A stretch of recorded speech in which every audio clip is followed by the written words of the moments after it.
Hi friends!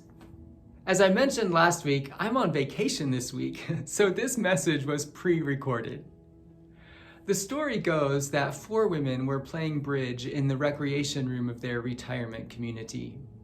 They were talking more than paying attention to the game when an older gentleman entered the room.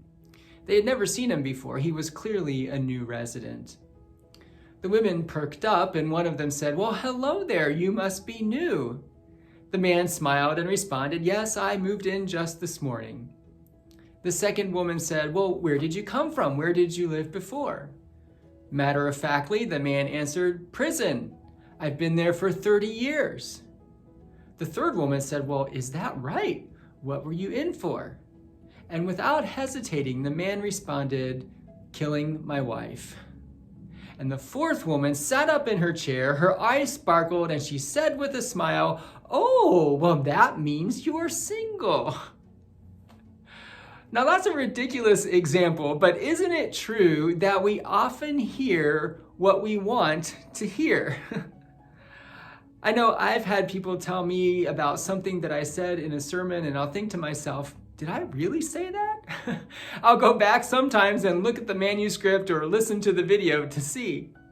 And I know I do the same thing. If Sharon says to me, "Don't eat these cookies, they're for the party," well, in my mind, that's an invitation to have a piece of the pie instead.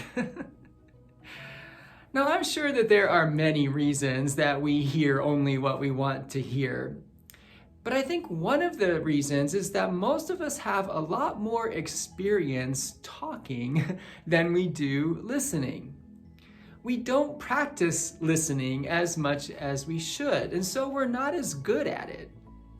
In the book of James, chapter 1, verse 19, it says, "Let everyone be quick to listen and slow to speak."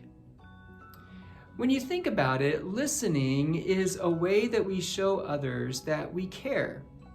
I mean, how do you feel when you're talking to someone and they're clearly not paying any attention? You probably feel like they don't care about you, or at least they don't care about what you're sharing. If we truly care about other people, then we will make an effort to listen to them. Jesus is a good role model. Reading about his life in the Gospels reveals his ability to listen. While the disciples are arguing or talking, Jesus was listening to their deeper needs and paying attention to the needs of the people they encountered. Jesus saw needs that no one else noticed. Some examples include the woman at the well in Samaria, the blind beggar Bartimaeus in Jericho, and Zacchaeus up in the sycamore tree. Jesus listened to them closely enough that he didn't hear just what he wanted to hear. Instead, he heard what they needed him to hear. And Jesus listens just as closely to you and to me. And he calls us to listen just as closely to others.